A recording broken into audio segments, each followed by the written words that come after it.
अस्सलाम वालेकुम रहमतुल्लाहि व बरकातुहू। नाज़रीन, इससे पहले हम होम्योपैथी के सिलसिले में 2 प्रोग्राम कर चुके हैं।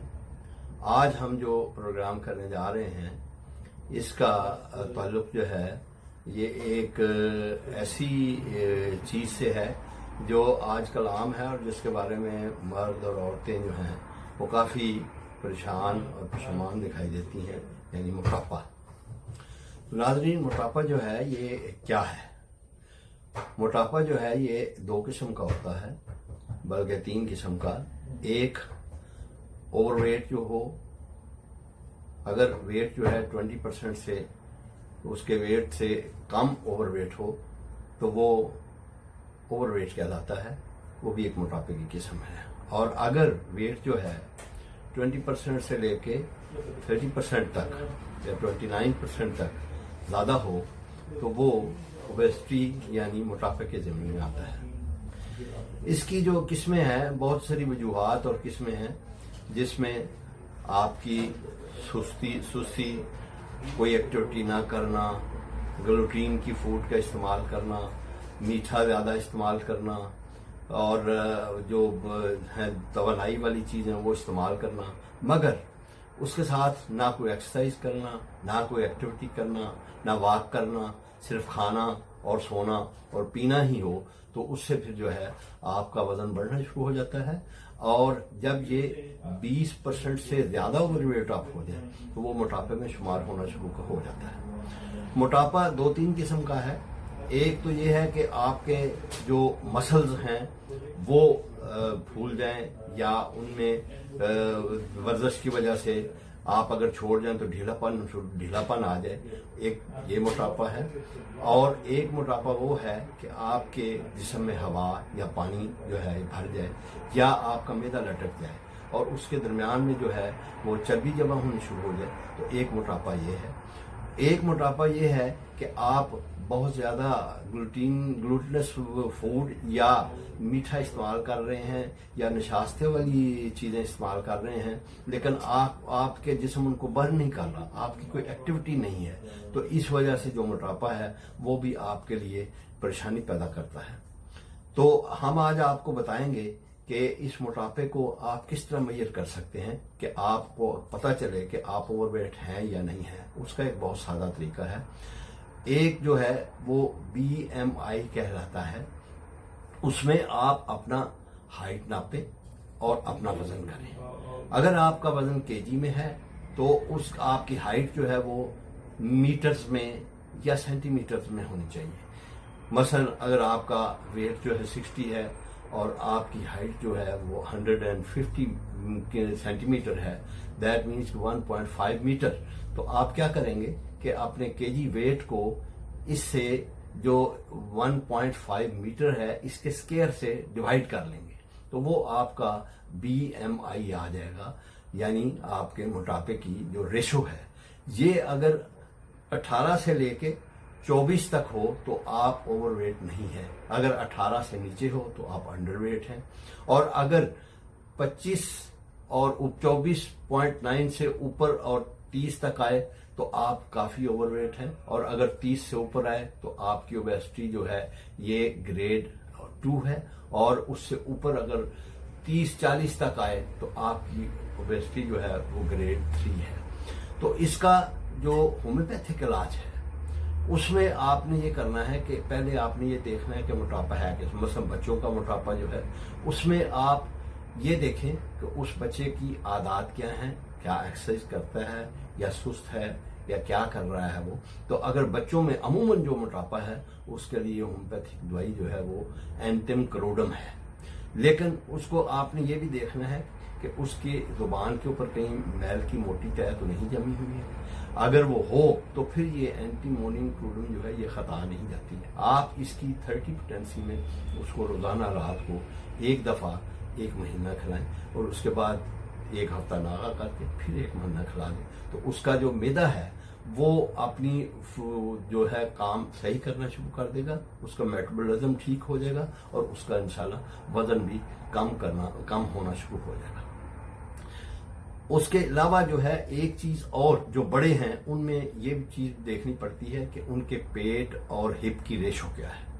अगर आपकी पेट और हिप की रेशो जो है 0.8 और 0.9 है तो फिर आप जो है आपका बिल्कुल मोटापा नहीं है। लेकिन अगर 0.9 से ऊपर होना शुरू हो जाए तो आपकी हिप जो है और ज्यादा होनी शुरू हो जाए पेट की निस्बत तो वो आपका मोटापा शुमार होगा। और अगर आपका पेट भी बढ़ना शुरू हो जाए तो फिर भी वो मोटापा शुमार होगा। इसमें सबसे ज्यादा नुकसानदेह मोटापा जो है वो पेट जो है अगर आपका बहुत बड़ा हो और उसके ऊपर चर्बी हो जाए तो ये सबसे ज्यादा नुकसान देता है।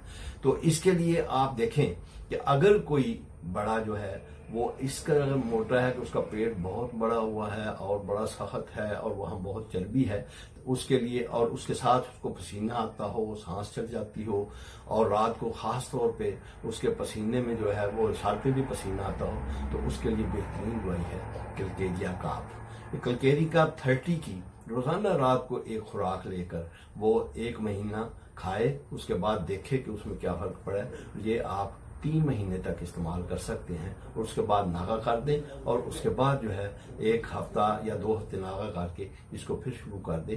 लेकिन इसके साथ खाना जो है आप जो है इस तरह खाएं कि आपका मेटाबॉलिज्म जो है वो सही हो जाए। बाद लोग जो है बिल्कुल भूखे रहते हैं, 24 घंटे में एक दफा खाते हैं, ये गलत तरीका है। आपको जिस्म जो है वो फिर इसका आदी हो जाता है और उसका मैदा जो है वो सुस्त हो जाता है और उसका मेटाबॉलिज्म भी सुस्त हो जाता है और वो चीज़ों को हजम नहीं करता और ना ही जिस्म का जो है वो एक्टिविटी सही रहती है। उसका बेहतरीन तरीका ये है कि आप हर 4 घंटे के या 6 घंटे के बाद थोड़ा थोड़ा खाना खाएं और ज़रूर खाएं ताकि आपका जिस्म जो है उसका मेटाबॉलिज्म जो है वो सही रहे और उसको अपना एक्टिविटी करने की जो है वो ज़रूरत महसूस हो कि उसने बैठना नहीं है, उसके जिस्म ने सुस्त नहीं होना है बल्कि खाने को साथ साथ हजम भी करना है। तो इसके लिए बेहतरीन तरीका यह है कि आप सुबह दोपहर शाम 3 टाइम थोड़ा थोड़ा खाना खाएं, भूख रख के खाएं।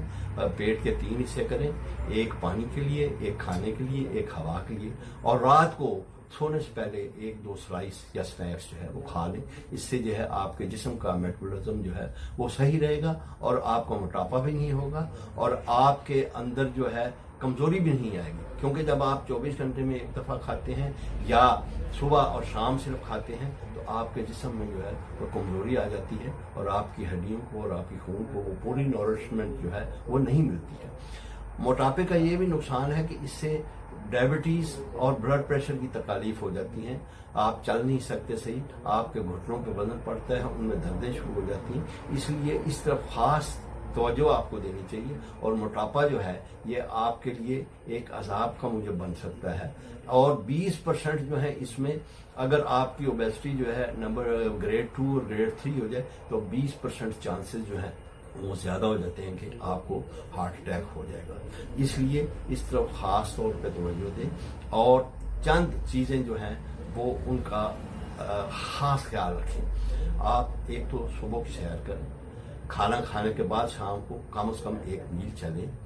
उसके अलावा अगर आप में ऐसी इनएक्टिविटी है कि आप चल नहीं सकते तो खाना जो है वो बार बार बेशक लें लेकिन थोड़ा थोड़ा खाएं और खाने के बाद पानी ना पिए। क्योंकि अगर आपके मसल्स जो हैं वो ढीले हो चुके हैं तो उसके लिए फिर आपको साथ कलकेरिया फ्लोर जो है 1000 ताकत में वो 15 दिन के वक्फे से आपको लेनी होगी ताकि आपके मसल्स जो हैं वो कसे जाएं और आपके पेट में जो है सेंटर में चर्बी जमा ना हो। ये आप चीजें जब करेंगे तो आप इंशाल्लाह देखेंगे कि आपका जो है मोटापा वो कम हो जाएगा और आप एक्टिव हो जाएंगे और आपकी सेहत भी अच्छी हो जाएगी। तो इसलिए मैं आपसे ये गुजारिश करूंगा कि आप 3 चीजों को अपनी आदत बना लें। नंबर 1, पेट के 3 हिस्से करें, खाने के लिए, पानी के लिए और हवा के लिए। यानी तीसरा हिस्सा खाने के लिए फिल करें, 1 हिस्सा उसमें पानी के लिए रहने दें और 1 हिस्सा सांस लेने के लिए रहने दें। नंबर 2, चिकनाई थोड़ी बहुत जरूर इस्तेमाल करें लेकिन बहुत ज्यादा मत इस्तेमाल करें और इसी तरह रेड मीट वो ना इस्तेमाल करें और इसी तरह मीठा जो है वो ज़्यादा इस्तेमाल ना करें, लेकिन कभी कभी ज़रूर किया करें, क्योंकि आपका जो लबलबा है और आपका जिस्म जो है उसको एनर्जी की ज़रूरत रहती है। अगर आपको शुगर नहीं है तो आप जो है जूसेस और मिठाई वगैरह जूसेस पिएं और मिठाई से परहेज़ करें, या फिर गुड़ जो है सुबह या शाम को थोड़ा इस्तेमाल कर लिया करें। इसी तरह आप वॉक के लिए ये रूटीन बना लें कि आपने अगर दफ्तर वगैरह जाना है तो थोड़ा सा पैदल चलें, बस स्टॉप किसी दूर का नज़दीकी बस स्टॉप या दूर के बस स्टॉप तक पैदल जाएं और वहां से बस पे बैठते हैं। अगर आप अपनी गाड़ी चलाते हैं तो फिर भी आप टाइम निकालें कि आप रात के खाने के बाद कम से कम 1-2 मील जो है वॉक जरूर करें। तो इससे आपका मेटाबॉलिज्म और जिस्म जो है ये आपको मोटापे की तरफ माइल नहीं होने देगा। तो इंशाल्लाह उम्मीद है कि आप जो है इसको मद्देनजर रखते हुए साथ ये दवाइयां जो मैंने बताई ये भी खाएंगे। और एक दवाई और भी है फाइटोलैका जो है वो, अगर आपको ये समझ ना आए कि आपका मोटापा किस किस्म का है तो एक हज़रत साहब का नुस्खा है, आप फाइटोलैका 30, फास्फोरस 30 और ये जो है फाइटोलैका डिकेंड्रा है, फाइटोलैका बेरी नहीं है, ये फाइटोलैका डिकेंड्रा है और 30 में, और इसके साथ फास्फोरस इसको मिला लें और कोलेस्ट्रीनम 30 इसको मिला लें। ये जो है ये तीनों जो मिलाकर आप रोजाना रात को एक दफ़ा ले लिया करें। ये भी आप 2-3 महीने इस्तेमाल करें तो आपके इंशाल्लाह ये मोटापे में फर्क डालेगी और आपका वजन जो है वो सही हो जाएगा। इसके अलावा फाइटोलैका बेरी जो है उसको भी इस्तेमाल लोग करते हैं। बेसिकली वो जो है वो मदर टिंचर में या गोलियों की शक्ल में मिलती है, तो उसको जब आप मदर टिंचर लेते हैं तो वो 3x में लें या 1x में लें। 3x में वो ज़्यादा फायदा देती है और उसको दिन में 4 दफ़ा आपने इस्तेमाल करना है। अगर 3x की गोलियां आपको मिल जाए तो वो सुबह हर 4 घंटे के बाद या 3 घंटे के बाद जो है, यानी 8 बजे, 11 बजे, 2 बजे और 5 बजे इस्तेमाल करें और उससे आपको फ़ायदा होगा। तो उम्मीद है कि आप जो है इस चीज़ों पे अमल करेंगे और अपनी सेहत का ख्याल रखेंगे और आप बहुत सारी बीमारियों से बच जाएंगे। इंशाअल्लाह आइंदा के लिए किसी और प्रोग्राम के लिए आपको हाजिर होंगे आपके साथ बातचीत में। अस्सलाम वालेकुम व रहमतुल्लाह।